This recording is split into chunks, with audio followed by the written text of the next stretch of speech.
Mesdames, Mesdemoiselles et Messieurs, bonsoir à toutes et à tous. Vous êtes encore une fois les bienvenus ici sur la tribune d'éveil des consciences. Alors, à la une de l'actualité internationale, l'Europe est inconsolable. L'Europe est inconsolable. Malgré cette réunion hautement stratégique qui s'est tenue hier à Paris, la réunion des différents ministres des Affaires étrangères des pays qui se sentent concernés par les nouvelles décisions de Donald Trump, une réunion au cours de laquelle ils exigent la participation de l'Europe aux négociations sur l'Ukraine. Malgré ça, les informations, les déclarations qui sont sorties après, ça les met dans une situation très difficile. L'Europe sort perdante du conflit qu'elle-même a nourri contre la Russie. L'Europe sort avec une honte qui ne dit pas son nom. Et le pire s'annonce pour l'Europe. Ce n'est pas simplement le fait de sortir perdante dans le conflit russo-ukrainien, mais ce qui s'annonce derrière. Lorsque les Européens pensent à cela, ils sont inconsolables, ils sont dans une inquiétude grandissante qui ne dit pas son nom. À ce jour, aujourd'hui, 13 février 2025, des informations commencent à sortir sur le contenu de la conversation téléphonique qui a eu lieu entre Donald Trump et Vladimir Poutine. Déjà, le Pentagone nous informe que, la Maison-Blanche, j'allais dire, nous informe que les deux dirigeants ont passé plus d'1 h 30 au téléphone. Nous n'étions pas là-bas. Ce qu'ils se sont dit. Mais ce qu'ils se sont dit commence à sortir.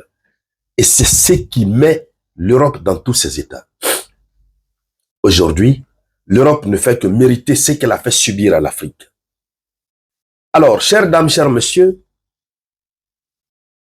nous avons Donald Trump qui décide de régler le problème directement avec Vladimir Poutine tout en mettant Zelensky à l'écart.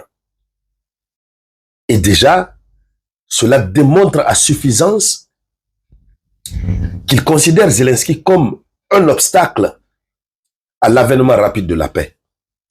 Puisque la Russie refuse de parler à Zelensky, la Russie estime que ce n'est plus un président ni légal ni légitime. Il ne peut donc pas parler, Zelensky ne peut donc pas parler au nom de l'Ukraine. Et vous savez, depuis belle lurette, Vladimir Poutine avait dit, il n'y a même plus d'interlocuteur en Ukraine. Parce que Zelensky, son mandat a expiré. Il se maintient au pouvoir grâce à une loi martiale. Alors, s'il le dit, Donald Trump, qui a été élu démocratiquement, et l'Amérique qui se dit et se veut être un pays démocratique, ne peut que suivre cette logique et respecter la volonté de la Russie. Parce qu'en réalité, Zelensky n'est plus un président légitime. C'est un autre dictateur à la tête de l'Ukraine. Donc, la Russie refuse de parler avec Zelensky. C'est pourquoi Trump a décidé de parler directement avec Vladimir Poutine. Ils se sont entendus. Et au fur et à mesure que les choses évoluent, Zelensky est mis à l'écart. Il est mis à l'écart. Et le pire, c'est quoi?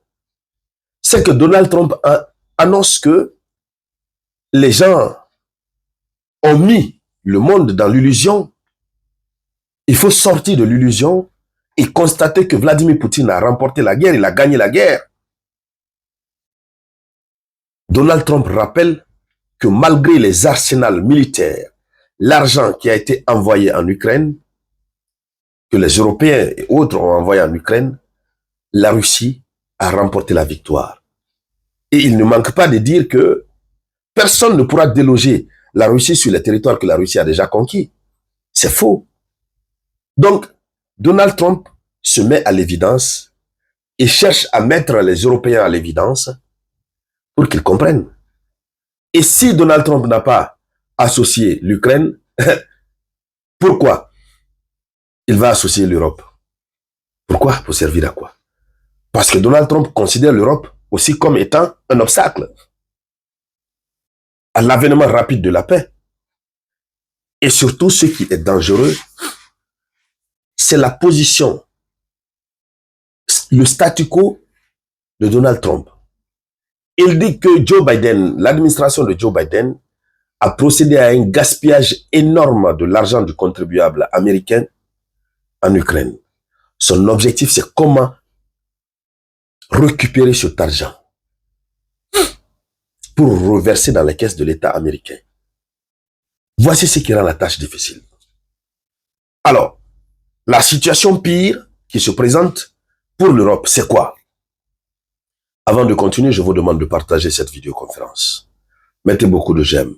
Et tous ceux qui ne sont pas encore abonnés, veuillez vous abonner à cette page, Le Samouraï. Oui, abonnez-vous. Voilà. Et surtout, n'oubliez pas d'activer la cloche de notification. Le pire qui se présente pour l'Europe, c'est quoi? C'est que désormais, d'abord, Donald Trump va ramener la paix. En ramenant la paix, il ne s'intéresse pas à l'Europe. Ce n'est pas son problème. Voilà. Ce n'est pas son problème. Il ramène la paix. Et même la question d'assurer la sécurité de l'Ukraine, il n'est pas dedans. Hier, à Bruxelles, le chef du Pentagone a été très clair. L'Ukraine ne va pas adhérer à l'OTAN. Les questions sécuritaires de l'Ukraine, que l'Europe s'en occupe, que l'Europe s'en charge. L'Amérique n'a rien à voir dans ça. Alors, l'Europe sera obligée de d'intégrer l'Ukraine au sein de l'Union européenne et de s'occuper de sa sécurité.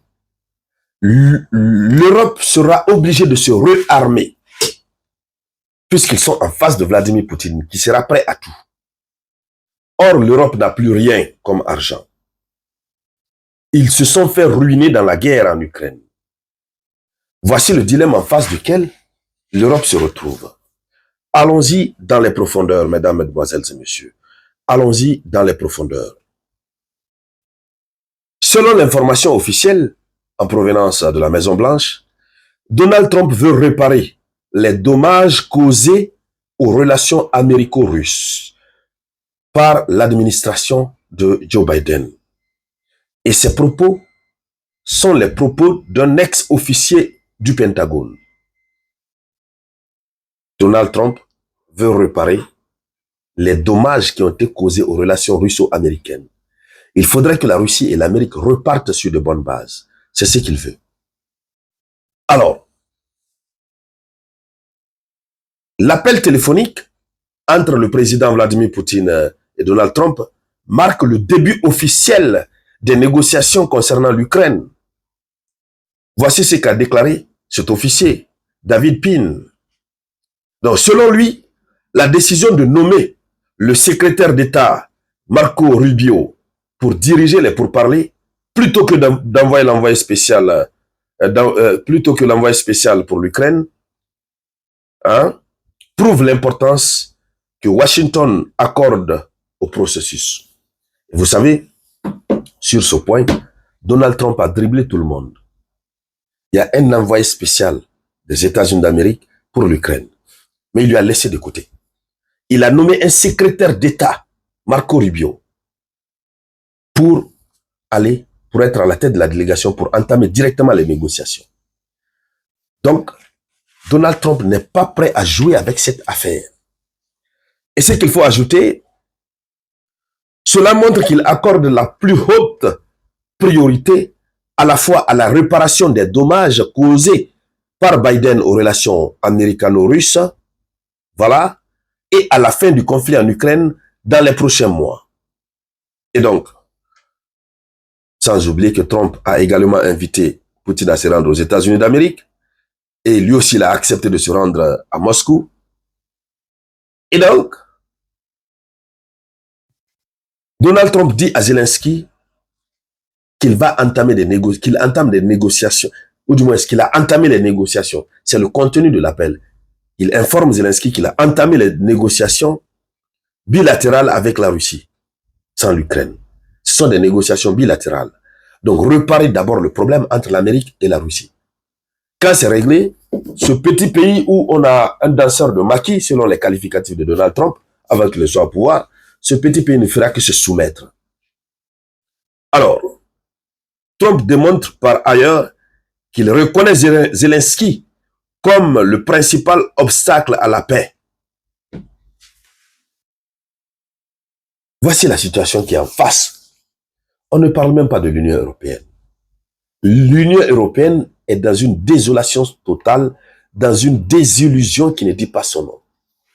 Et sur les lèvres de plusieurs experts européens, ils disent que la guerre finit mal.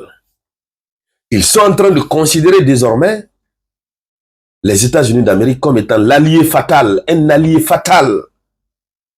Alors, mesdames, mesdemoiselles et messieurs, voici ce qu'il avait à dire à ce sujet. Il ne me reste qu'à vous dire donc merci pour vos contributions à la réalisation de la vidéoconférence. Merci surtout de la partager au maximum. Voilà, je vous reviens tout à l'heure avec de nouvelles actualités. C'était la voix de votre unique samouraï.